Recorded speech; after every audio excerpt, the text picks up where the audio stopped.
Welcome to Beat Diabetes. I saw a video the other day done by Dr. Eric Westman, a man that I respect, very strong in the keto/low carb movement. And he was talking about the World Health Organization and how they have condemned all non-sugar sweeteners, basically saying don't use anything to sweeten anything. Sugar's bad, stevia is bad, Splenda's bad. They're all bad. Just give it all up and quit worrying about trying to have sweet things. So Eric Westman did a video about that, and I wanted to share a few of his thoughts and then a few of my own at the end. So the new guideline says that people ought not to use non-sugar sweeteners, none of them. And they just list them right down the line. There's none that they've left out as far as I can see. And I will say that Dr. Westman and I agree on this topic completely, so I'm not doing this video to criticize him at all. He says and he feels that that's just crazy to criticize non-sugar sweeteners because his goal, and he normally treats obesity more so than diabetes, but a lot of times when you get obese patients in the office, you find out that they are diabetics as well. But he says his goal is to get them off sugar, period. If that means they go to Splenda, okay. If that means they go to Stevia, okay. Monk fruit, okay. Erythritol, okay. Just stay away from sugar. And he brings up the point that he had one person who just stopped sugar. Doesn't say whether they went to non-sugar sweeteners. They probably did.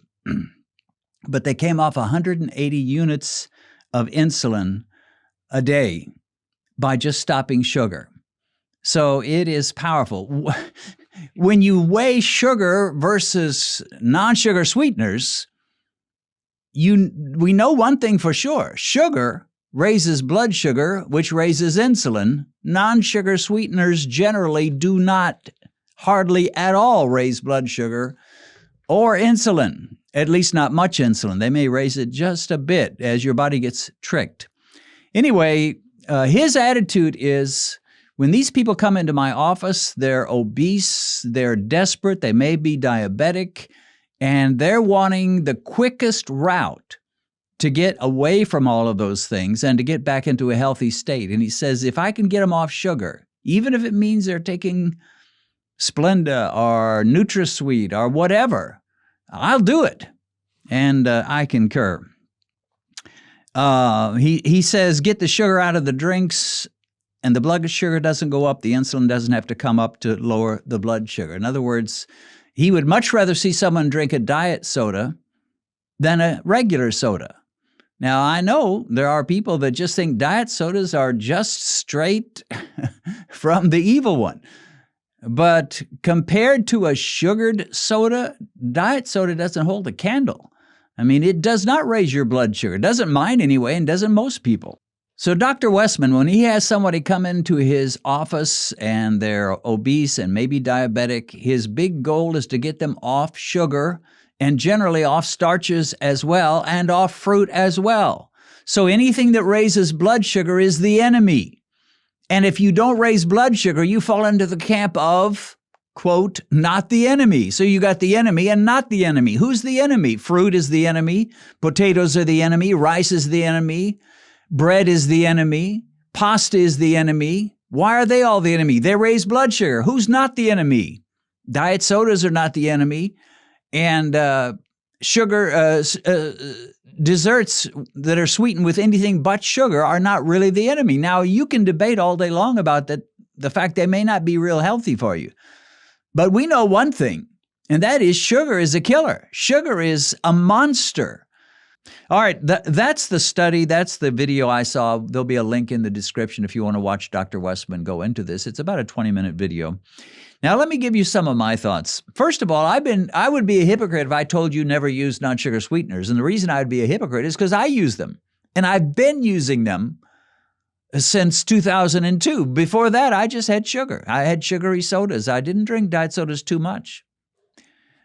But after I realized that my blood sugar was too high and it was bouncing all over the place, I went to non-sugar sweeteners, and I learned quickly how to make some keto desserts, and I was thrilled. And I found out from my glucose meter, it did not affect my blood sugar hardly at all. Now, one of the criticisms of non-sugar sweeteners is, well, they just make you want to eat more. They'll make you want to eat more and more non-sugar sweeteners and you'll gain more weight. My weight's been rock steady for years, folks. I'm 5'10". I keep my weight deliberately, purposefully, between 165 and 170. And it rarely goes over 170 and it rarely drops under 165. And I weigh myself frequently. And if I start getting up there too close to 170, I cut back on what I eat. And if I am getting a little bit too low, I get a little free with what I eat. So all the fact that I've been eating non-sugar sweeteners since 2002, I started having my blood sugar problems in 2001. I mean, actually, I was insulin resistant decades before that, but I mean, I finally became aware of it in 2001. In 2002 is when I went to a low-carb diet. I went to non-sugar sweeteners. So what's that? That's 22 years. As of this recording, I've been using them, and I still keep my weight exactly where I want to keep it. If I wanted to get it lower, I could get it lower. I don't see much reason to, and I know if I go too low, I'll look too skinny. So I keep it between 165 and 170. Those non-sugar sweeteners, they don't keep me from keeping my weight at the right level. For the diabetic, and one of the things that is always on my heart is the newly diagnosed diabetic. The man or woman who's just come home from the doctor, and the doctor's told him, you have severe diabetes, or you have diabetes, period. He's scared, or she is. They're nervous. They don't know what to do. They're pretty much ignorant. They've never given much thought to it unless they had a parent, perhaps, that had diabetes. And they're just at a loss. Now, if someone comes along and says, I can help you, they say, well, what? Well, number one, you're going to have to go to a low-carb diet. You're going to have to give up most all breads except keto breads, and even those you'll have to be careful with. Pasta, potatoes, rice, most breakfast cereals, and all sugar goes. Any kind of a food that's got a lot of sugar in it, like ketchup, you can't have it. Yogurt that's got a lot of sugar in it, you can't have it. Now, that's a lot to put on someone. And so, in a sense, when we tell them, you're going to have to change your diet significantly, it's a lot. Because they're used to eating anything they wanted. That's how I was. I was used to eating anything and everything I wanted. I ate as much as I wanted. I ate whatever I wanted. I ate whenever I wanted. I want a snack at 10 p.m. before I go to bed, I'll have a snack. My diet was totally uncontrolled. Now, I never did get huge. I think I was up to about 190 something at my highest. But I was out of control with my diet. And so I had to control myself. And now I'm under much more control. I eat within about a 6-hour window every day. And I don't eat all those foods that I know will jack up my blood sugar. I don't drink sugary sodas. I don't eat breakfast cereals except for some kind of a keto or low carb or something. A lot of times I'll make my own and I'll throw some almond slivers and some unsweetened coconut together and a few other nuts and pour on some almond milk and make my own little cereal that way, or these chia seed puddings. But my diet is much more under control. But I do eat the non-sugar sweeteners. Now, when you tell this new diabetic, all right, here's what you really need to do, and that's basically what this program is all about. I mean, we are geared at a very fundamental level. We're saying to the new diabetic, here's what you do. Now, we've got some old diabetics, people that have been diabetic for 10, 15 years, they watch us, and, thank God for them, and they often make very astute comments.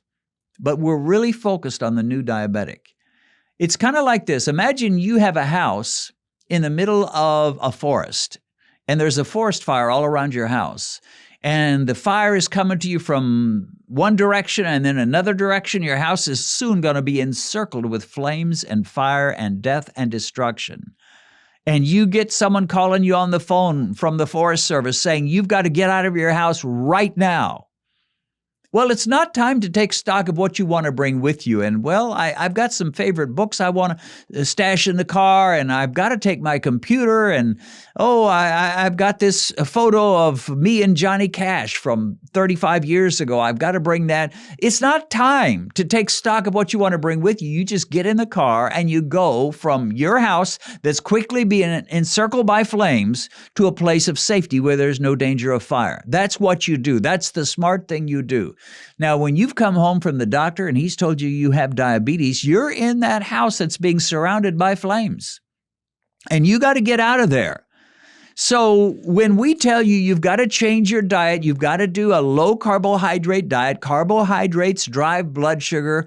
Blood sugar drives insulin. It's the twin evil brothers that will destroy your life. And when we tell you you've got to stop eating all those carbs, that's like taking a backpack and putting it on you. And it's a fairly heavy backpack. I mean, I'm not going to kid you.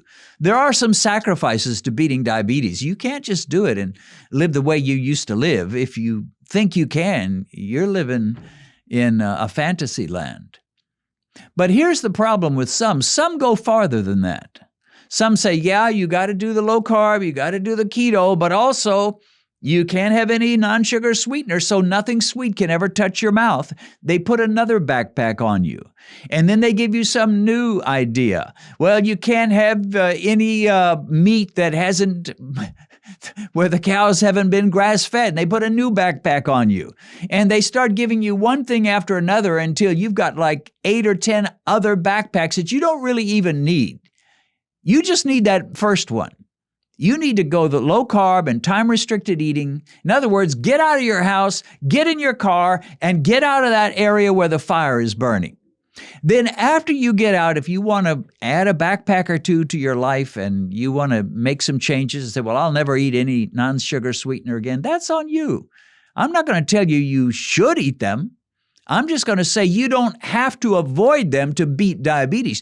You can beat diabetes with corn-fed beef. You can beat diabetes eating mayo that you bought off the grocery store shelf that has some seed oil in it. There's a lot of things you can beat that some of the keto experts will condemn you to the high heavens and say, oh, you shouldn't do that and you shouldn't do that. And what in the world are you doing that? Are you stupid or what? But they're putting on you more than you really need at this time. If you're a new diabetic, you need one thing. Get out of that place of fire. Get out of that forest fire and get to a place of safety. Once you get there, then you can listen to some of the keto people, some of the low-carb people. You say, well, you know what? I think I'll give up vegetables altogether. Well, that's fine. That's on you. I don't really recommend that, but some people do, and it works for some. But get out of the danger zone, and the danger zone is high glucose. When you're running around with 200 plus milligrams per deciliter glucose and a fasting glucose that's way out of range, you're in the danger zone. You're in the, what do they call it on Mount Everest when you get up to a place where you can hardly breathe? They call it the death zone because it's about all you can do is to put one foot in front of another. The oxygen is so thin that people die up there, and when they die, nobody has the strength to drag them down the mountain. They just leave their bodies in the snow. They call that the death zone. That's where you are, my friend, if you've got serious diabetes and a very high A1C.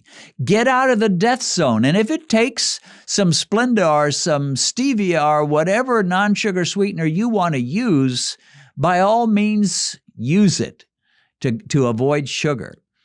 And you don't need 8 or 10 or 12 backpacks on your back as you make your way out of the death zone. Just get out. And then you just decide what you want to do. I've always felt life is a lot bigger than diet. But I know one thing. If I don't eat a low-carb diet with some time-restricted eating, my life isn't going to be worth much. I will begin to break down seriously. So I've got to do that much. But there's other things that I just like, well, I don't know. I'll take my chances on those.